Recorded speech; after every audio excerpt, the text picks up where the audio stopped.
Abara BT bu'eedha Itoophiyaa diiga jedhanii isa santu dhufe jedhanii duulli hamaan jira. Laakiin wanni an godhe viidiyoo san argitanii jirtanii haaluma yerootti wal qabsiisee qabsoota Oromoo waan sirbitoota artistoota kanneen waan jaaladhuuf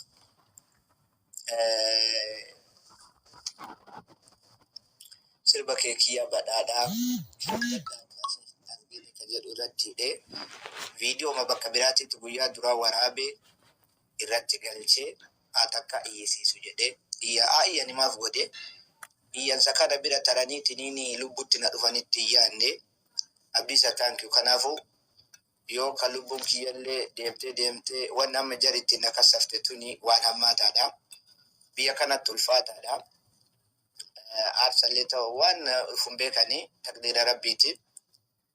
Yoo warri kunnatti kolfellee warri Oromoo artistoota Oromoo deeggartanii fi artistoota Oromoo dinqisiifattanii akkasuma artistoonni Oromollee guyyaa tokko namni sheeka fakkaatu otoo sheeka hin tahin diimaa funyaan fungaa kan mataa malaataa sababa sirba kana dhageeffateef kan irratti hidhameef Suudi Arabiyaa keessatti aarsaa ta'e akka jettanii isinuu hin beektan siidaan dhaabuu hin dandeettanii yaadannoo sammuunaa bootanii kuni viidiyoo seena qabeessati haasaa seena qabeessa. Kanarraa hafee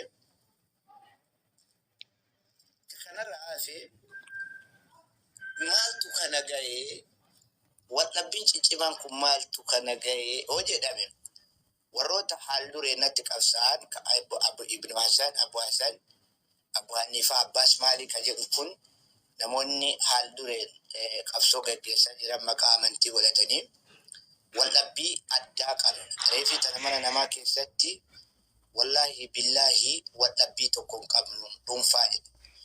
Ramadaana keessa waldhabne Ramadaana ta'e waggaaf deemna Abu Abbaasiin wal arrabsine.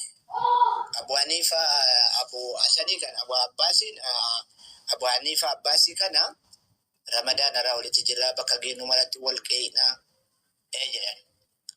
Gareen tokko gareen nama biraa immoo gaafa liftarri alaabaa Oromoo dhufe san namni maruu fuula godhate. Anillee Kamaal Abdallaa fuulatti godhadhee waraabee jennaan sheekolee hedduu natti maqaa diinee nyaatte areeda yu bareeda ofirraa qabda alaabicha maa ofirra goote qabanii sirra haaduu barbaachisaa hin duulli ka'e. Yoo dubbii kana ansuubii Kamaal Abdallaa amma waraabne qaataan waraabee dhaqaa laala ka alaabaa Oromootiin ani viidiyoo waraabe. Gizee lama waraabee maal jedhee waraabee kasoo kan qabne taari guyyaa isaa waliin laala. Rakkoon sun odumaa deemtu odumaa sheekotii tanaa wadhiibnu waluma jannamnu obsaa abdiisaa yaadannoo artisti Haacaaluu godhe. Sagantaa sanirratti obsaa waan adii walitti qabnuuf namoonni tokko tokko akka hangalchuu irratti qaqqabanii hin beeku nagalcheetiin achirratti haasaa tokko godhee dudubbadhee wama waa'ee artii kanallee dubbadhee deeme. Yoo an achi gabboo akkamitti Kamaal Kakalee nama arrabsuun feemas ta'ee galchitanii Aliyyi Saabit akkamitti galuu dhabe jedhanii girrigirri uuman. Abu Hasanii kun guyyaa san mana banatii nama 400 irratti ka maqaa sheekaa nu nyaatu nama waggaan gabbaramu ka shaaman isaa uffatu ka shari'aa islaamaa keessa hin jirre akkamitti gurbaan kun dhaqee achirratti dubbataa ka jedhu qabsootti seena. Ibn Hasanii kana Ibn Hasanii kana yeroo jalqabaa inni nama itti gootummaa irraa bartu diinillee irraa bartanii kuma godha haalaa ibii seenanii haa fuulan as baanii jedhee fooloo isaanii akka kuma galuu irratti hojjete. Isaan gizee mirqaana qaba. Sa'aatii as ga'anii eegaa nagaa ta'an irratti guyyama san akkamitti waan kanarratti namni ati sheekummaan ati bakka buusu sheekummaa shee kana isaanillee agammaa kana nafataniin muuziqaa gadi dhiisuun jalqabne Ustaaz Kamaal Sheek Kamaal naan jedhan. Amma gane artistoota jala deemuu namoota hawwaanoo kanneen jala deddeemee jedhee kana sheekummaan irraa kaasanii namicha san Kamaal naan jedhan. Qara isaanumatu Ustaaza naan jedha. Sheekota naan jedhan. Ufumaa ittiin na waamanii bara ufumaa naa kennanii ufumaa narraa fuudhan. Abu Hasan nama jedhamu ka haal dure nama shortatti na kassasu kana haal dureen guyyaa san irraa waraansa keessa galle. Maali akka midhatachi akka islaamatitti bakka buutee islaamni illee hojjeekon illee sin erganne aadaa jaahilummaa aadaa shari'aan hin baqqaasifne ka waggaa waggaan uffanni gurraachi itti uffatamu ka waggaa waggaan shaaman qabsiifamu achitti haasa'uun qabdanii haayaa inu jedhanii hin dhiifne wadhabbiin kennan. Gaafa kaan illee an akka isin beeytanu abbaa faaxetii dubartii shamarra jaaladha asitti dhufanii waazii godhanaadha faaxee faa waliin taphanna akkamitti beera akkana faaxee jettaani maal jedhan ijoolleen na biraa biloogooti adda ture. Qabsoon teenya achirra deemte amma kissii mootummaa bira wanni gahee amma nama biraa immoo nama tokko lama maqaa dha'uun barbaadu qabsoon hadhooyituun humna godhataa itti dhufte. Kaayiroo kaate amma Dr. Abduu Seefaa bira kaayiroo dhayitee Abu Sabraddiin sagantaa raayyaa fa'aa qopheessee barreeffadhee qabaan taarika guyyaa waliin maaliifi yoo ani waa galmeessa as waraqaa kiyya kana taatee wayillee yoo karaa irratti argu amma Dr. Abduu Seefaa kun nama baratiin yoomaan beeku naan jaame kuni barreeffama. Carcar godhaa beeyta waan arges yoo viidiyoo waraabuu naan mijjannee akka seenaatti ka'a. Amma laale guyyaa mubaarak na yiisiise sanfaa hin barreesse. Kana waan ta'eefi guyyaa raayyaa affeeramu san irratti gaafa wala raayyaa simatan san godhanii mufaaja'aa sapiraayizii san irratti aaree laayivii seenee yeroo jalqabaatiif namni kumaa humni dhufee na daawwate. Samiin Umar ka mataa muluu sun dhufee waan kanarratti walitti bu'iinsa uumnee sirrii miti nan jedhan.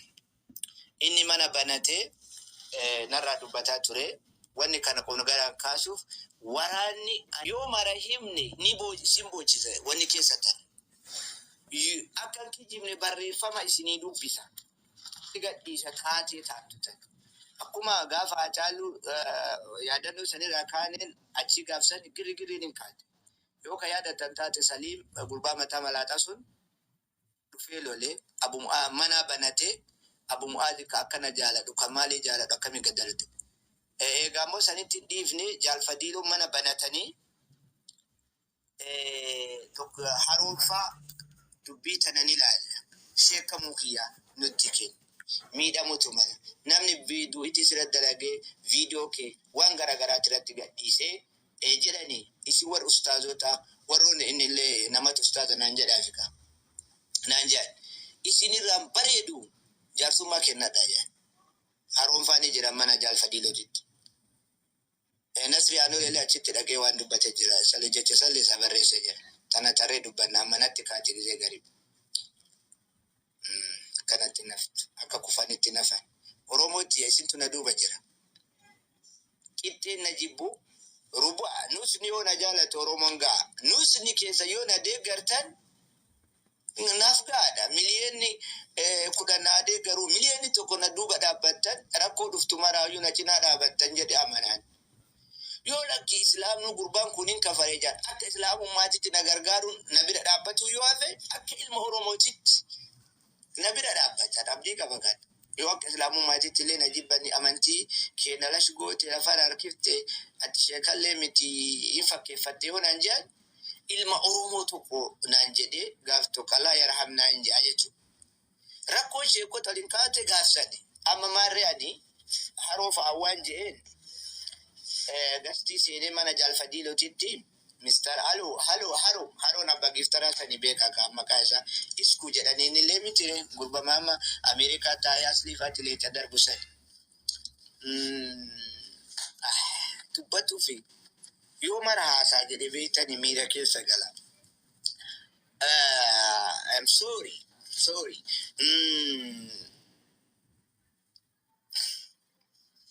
Dubbiin tuni miidiyaa hin gahini asii aanolee bakka raajala jirtan dhageettamii yaadatta. Awwaan dagadu. Nama guyyaa tokko wanti badanaa bareessan dagadu jechuuf yaasee. Odoo isin jirtan dhaqee jara kenna. Dubbiin tun waan miidiyaati miti. Keessan nu haalaalani sheeyni natti bilbilan ishee riyaad fa'a keessan laalla. Nasrii kana waan baay'ee waliin eegallee karaatti kufee beeytani. Inni isa sheekamaal beeran harkaa fudhatte ijoollee iyyutti deebi'ee jedha. Ani immoo isa immoo Iyya sanatti baay'ateef naganii jaalala keenya zeerootti gadi hidhatee jedha wal nu harkaa mayitu. Garuu naa dawwalaa gamma rakkoon tun dhufte illee naa dawwale baarakallahu fiikum. Garuu yoo ana sirraa deeme ka ijoolleetti yadda gatina Oromoon.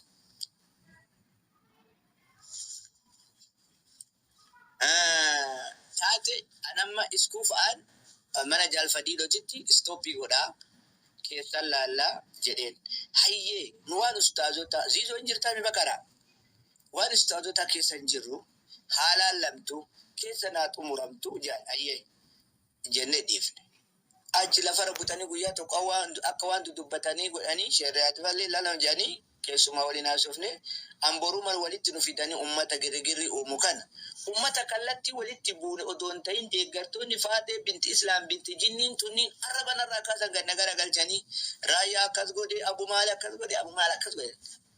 Ida itti bulte jiru.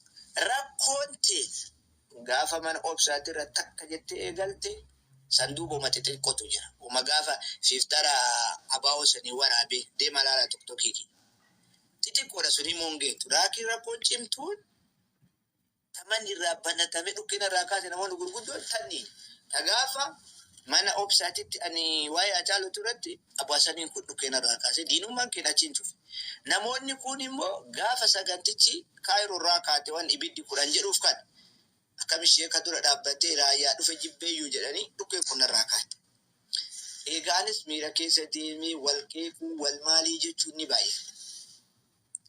Eegaanillee immoo loli baay'atee jennaan akkuma isin beektan sirba hedduu waan istiidiyoo qabuuf fuudhee maxxansu mee haa iyyanii mee gitiin namoonni sirba kana kan beeyne illee waan garagaraatitti fayyaduu na eegale maali?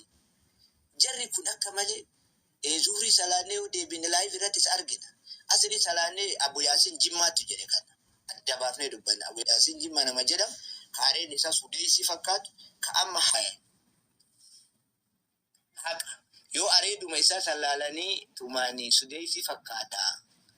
Ati dhugaa dubbatta jedhaniin malee laakiin gochi hawaanni ani yaada qonnee kiyya keessa jiruuni gochi isaanii jaatan. Itti milkaan inshallah yooma sabti yooma lahadi baada yooma lahadi bukraan ishuu.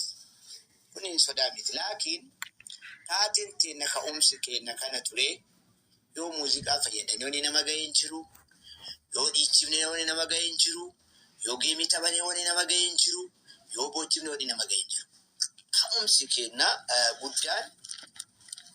Ka'umsi keenya guddaan kumna gara jennee kaasuu dandeenyu guyyaa mana Abu Sabraadiinitti sagantaan qophaa'ee Abu Ustaaz Raayyaatiin ka'umsa ka'ame sanirratti girgirriin ka'ee Samiiriin Abu Mu'aazfaa dhufanii anasii gad darbee inni laayiviin irra seenee laayivii san cufee ba'ee mana jaalfadiiloo nama jedhamurratti haasaa goonee qaxaroo qabe.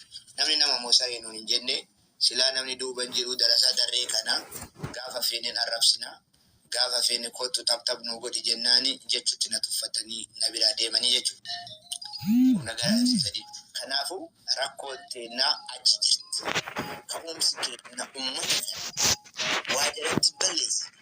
Diini amma wanni isaan itti shiddatan kalee dubbii mana alee keessatti Abu Abbaasi Abu Haniifaa kanaa fi Abu Hasanii kan dhukkee irraa kaasee arrabsa. Hadhaayaan qabas. Lubbuu isaatti isaan macheesse malee diin kaaba nu jalaa ture. Humna kiyya kamiin kaabaa diigaa. Si abdii isaa maal gootaa duree natti ergitaa achitti haftii namallee qayyaree kennuu hin dhaqqabu. Kanaafuu rakkoo ani keessa jiru kana haasaa kiyya ni gabaabsaa yoo dheeresse waan an keessa jiru yaani waan an haasaa tureyyuu irraa dhageettanii baay'attillee fi fardatti fe'anii yoo jiraanne bal'inni wayii yoo jiraate fursaan jiraate xariiqa argannee yeroo mijataa ta'e dhufnee ka waliin kolfinee taphannee waan keessa jiru isinitti himatuu danda'a. Waan keessa jiru si koomantiin cufaadha. Waan